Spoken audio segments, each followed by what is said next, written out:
গাজায় 10,000-এরও বেশি শিশু আজ পঙ্গু বা চিরস্থায়ী ক্ষতের শিকার। কিন্তু এই ভয়ঙ্কর পরিসংখ্যানের আড়ালেই তৈরি হচ্ছে ঘুরে দাঁড়ানোর এক অবিশ্বাস্য গল্প। পঙ্গুত্বকে জয় করে পানির গভীরে যেন নতুন জীবন খুঁজছে গাজার এতিম শিশুরা।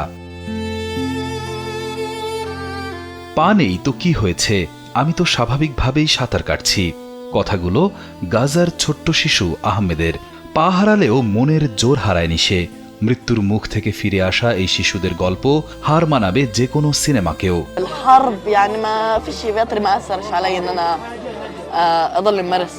গাজার যুদ্ধে ইসরায়েলি হামলায় যেসব ফিলিস্তিনি শিশু নিজেদের হাত পা বা পরিবারের সদস্যদের হারিয়েছেন, তাদের জন্য খান ইউনুসের একটি সুইমিং পুল একটি পুনর্বাসন কেন্দ্র হয়ে উঠেছে। 8টি প্রাকৃতিক তেল, ভিটামিন ই ও সি সিরাম সমৃদ্ধ লিলি সিরাম অয়েল চুল করে মজবুত, নিশ্চিত করে হেয়ার গ্রোথ। সাঁতারের মাধ্যমে এই শিশুদের আত্মবিশ্বাস ফিরিয়ে আনা এবং তাদের মানসিক সুস্থতার সাপোর্ট দেওয়াই এই উদ্যোগের লক্ষ্য।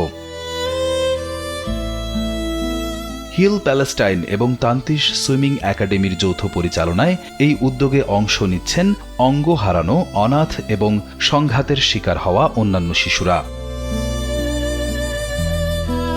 সুইমিং কোচ নূর কাশকাশ বলেন, যেসব সার্ভাইভার এবং অঙ্গ হারানো মানুষেরা সাঁতার কাটা থেকে বঞ্চিত হয়েছেন, আমি এখন তাদের আনন্দ দেওয়ার কাজে কন্ট্রিবিউশন করতে চাই। আসল বিষয় হলো আমি তাদের পাশে আছি এবং তাদের খুশি হতে, মানসিকভাবে আরও শক্ত হতে এবং নেগেটিভ এনার্জি থেকে পজিটিভ এনার্জিতে ফিরে আসতে সাহায্য করছি।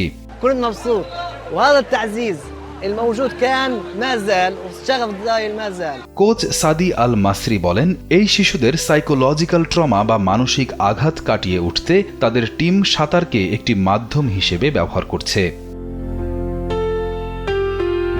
হিল প্যালেস্টাইন জানিয়েছে, তাদের প্রজেক্টে থাকা শিশুদের জন্য স্পোর্টিং অ্যাক্টিভিটিস বা খেলাধুলার প্রয়োজনীয়তা থেকেই এই কর্মসূচি শুরু করা হয়েছে। সংস্থাটি গাজা জুড়ে অঙ্গ হারানো মানুষদের জন্য একটি ফুটবল একাডেমিও চালু করেছে। 2023 সালের অক্টোবরের পর থেকে গাজায় দীর্ঘমেয়াদী রিহ্যাবিলিটেশনের চাহিদা মারাত্মকভাবে বেড়েছে। বিশ্ব স্বাস্থ্য সংস্থার 2026 সালের মে মাসের এক হিসাব অনুযায়ী আহত প্রায় 1,72,000 মানুষের মধ্যে প্রায় 43,000 মানুষ এমন আঘাত পেয়েছেন যা তাদের জীবন পুরোপুরি বদলে দিয়েছে, যার মধ্যে প্রায় 10,000 শিশুই রয়েছেন।